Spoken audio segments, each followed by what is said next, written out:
Good morning class. Our next chapter is chapter 4, materials, metals and non-metals. इस chapter से आपको क्या लगता है? About materials. We are talking about materials. Everything in this universe it's a material. It's a dust. It's also material. Chocolates also material. ये भी material है. Dust भी material है. तो हम how can we identify कि जो material है उसमें what is metal and what is non-metal? According to this chapter,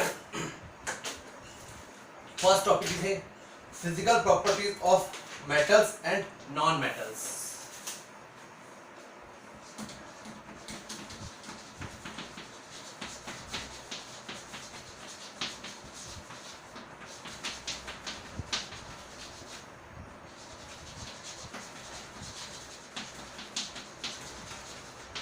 According to this chapter, कोई सा भी मटेरियल है, ठीक है, सपोज कीजिए आपको मैंने बोला इन होल यूनिवर्स, मतलब आप देखते हैं अपने आसपास सराउंडेड एरिया में कोई सा भी मटेरियल है, ठीक है, वो मेटल का है या फिर नॉन मेटल का, उसको दो क्लास में डिवाइड किया है, it's a metal and non metal. तो material is made up of metal and non metal. तो फर्स्ट से हम देखते हैं physical properties of metal and non metal.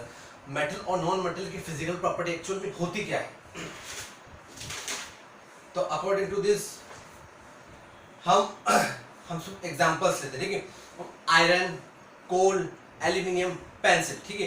अब अकॉर्डिंग टू दिस हम देखते हैं कि कोई आयरन की कोई नेल है, ठीक है, और कोल का है, एल्यूमिनियम है, पेंसिल है. The shape of the iron, nail and aluminium war change on beating. हम देखते हैं कोई सी भी मटेरियल को अगर हम बीट करते हैं, ठीक है, अगर हमने किसी को भी बीट किया है तो अगर किसी मटेरियल का अगर शेप, अगर मटेरियल को अगर हमने बीट किया, अगर उसका शेप चेंज हुआ है, मतलब उसमें कुछ ना कुछ प्रॉपर्टी इंडिकेट करा है, वो फिजिकल प्रॉपर्टी शो कर रहा है, तो उसमें ये लिखा है, क्या लिखा है? The shape of the iron nail, ठीक है, एक आयरन की नेल है, उसकी शेप अगर चेंज होती है. And aluminium the shape of the iron nail and aluminium wire change on beating. Aluminium wire और आयरन नेल को अगर हम बीट करते हैं तो उसका स्ट्रक्चर चेंज होता है, उसकी शेप चेंज होती है. तो हम इस प्रोसेस को क्या बोलते हैं? बीटिंग हार्डर, ठीक है. और the shape of the iron nail and aluminium wire change on the beating harder. बेटा हार्ड तरीके से उसको बहुत हार्डली उसको बीट किया जाए, बहुत हार्डली, ठीक है. चेंज इनटू शीट्स, ठीक है. तो हमने उसको बीट किया और वो शीट्स में कन्वर्ट हो गया, ठीक है, पतली पतली थिन स्ट्रक्चर शीट्स में कन्वर्ट हो गया. तो उस प्रॉपर्टी को बोलते हैं मेलेबिलिटी. क्या बोलते हैं? Malleability.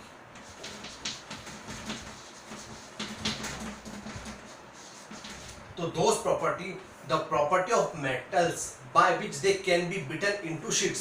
The what is malleability? Metals की वो property, the property of metals by which they can be beaten, उनको beat कर सकते हैं into sheets. हम उसको beat करके काय में convert कर देंगे? sheets में. तो the process called malleability, ठीक है. तो आपको डिफरेंस समझ में आ रहा है ना कि जल्दी एग्जाम्पल हम क्या देख सकते हैं कि जो शीट्स जिसको बीट कर दिया हमने, या जो स्ट्रक्चर में जो शीट्स बन गई जिसकी, या फिर कुछ का स्ट्रक्चर कुछ चेंज हो गया, तो वो क्या मिल रहा है हमको? मेटल्स. और बाकी अदर्स क्या है? Non metals. हमने कुछ एग्जांपल देखे थे. कोल, हमने जनरली एग्जांपल, आपने क्या सुना? एग्जांपल आपको बताता हूँ मैं.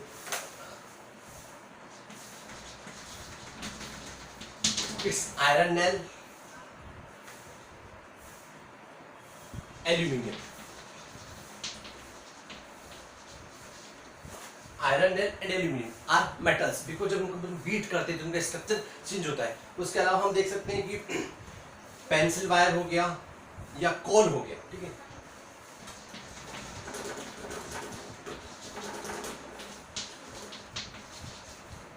कोल हो गया, पेंसिल वायर हो गया, तो इनको जब हम बीट करेंगे, ठीक है, तो एक्चुअली इसमें जब हम इसको बीट करते हैं तो इसका स्ट्रक्चर कोई चेंज नहीं होता है. तो it's type of non metal.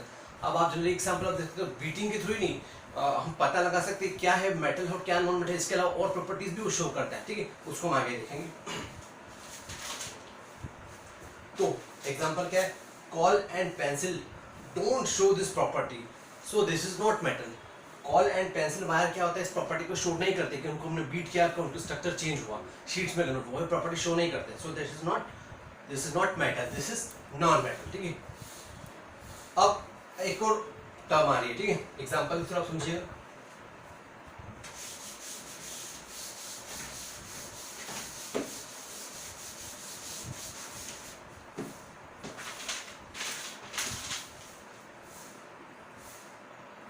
हमने एग्जांपल के थ्रू समझा था आयरन नैल, सल्फर,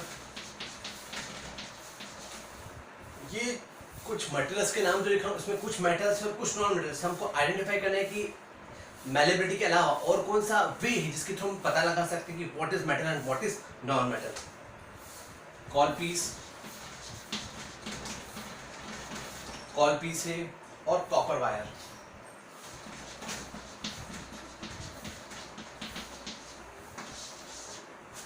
इन चारों में से क्या मेटल है और क्या नॉन मेटल है। तो हम जनरली एक तरीका और है पता लगाने का, हम देखते हैं कि हम बोलते हैं जनरली हम बात करते हैं कि metals are good conductors of heat and electricity. Metals are good conductor of heat and electricity. I mean to say उसमें हीट और इलेक्ट्रिसिटी का फ्लो आसानी से हो सकता है। आई मीन उसमें इलेक्ट्रॉन्स फ्लो हो सकते हैं, तो उसके थ्रू हम क्या कर सकते हैं, उसको पता लगा सकते हैं it's type of metals the flow of heat and electricity. ठीक है, तो good conductors of heat and electricity. तो हम देखते हैं कि आयरन नैल है, ठीक है, it's a type of good conductor, it's a type of good conductor. ठीक है, तो it's a type of metal, क्योंकि हीट मेटल्स में क्या होगा, हीट और इलेक्ट्रिसिटी का फ्लो होगा। तो आयरन में क्या होता है, हीट और इलेक्ट्रिसिटी का फ्लो होता है। It's a type of good conductor. Conductor हम सुनते हैं इसमें जो इसमें इलेक्ट्रॉन्स फ्लो हो सकते हैं, है ना, हीट फ्लो हो सकती है, उसको बोलते हैं कंडक्टर। ठीक है, it's a type of metal. Sulphur क्या होगा, सल्फर और कोल दोनों क्या होंगे, poor. It's a good conductor, it's a poor conductor. ठीक है, तो इनमें इलेक्ट्रिसिटी या हीट का फ्लो नहीं होता है, तो इसमें क्या होगी, क्या हो गए नॉन मेटल्स, क्या हो गए नॉन मेटल्स। ठीक है, और उसके बाद हम देखते हैं कॉपर वायर। ठीक है, हम देखते हैं कि जितने भी इलेक्ट्रिसिटी का वायरिंग के थ्रू जो बनता है, वो वायर्स जो बने होते हैं कॉपर वायर के मोस्ट ऑफ द। तो it's a type of good, it's a type of good conductor. ये गुड कंडक्टर है, तो it's a type of metal. वही कि क्या सेम कि हीट और इलेक्ट्रॉन्स का इजी गोइंग वे में इसमें फ्लो होता है, it's a type of good conductor. अब नेक्स्ट टर्म आती डक्टिलिटी।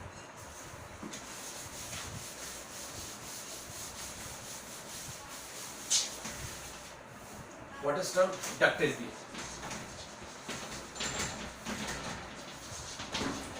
What is ductility? ठीक है, the property of metal, ये metal की actually metal की property होती है, the property of metal by which it can be drawn into wires.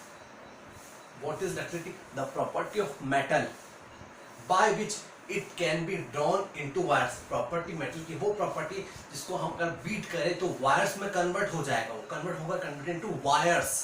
ठीक है, thus property is called ductility. Okay class, we will continue in next lecture.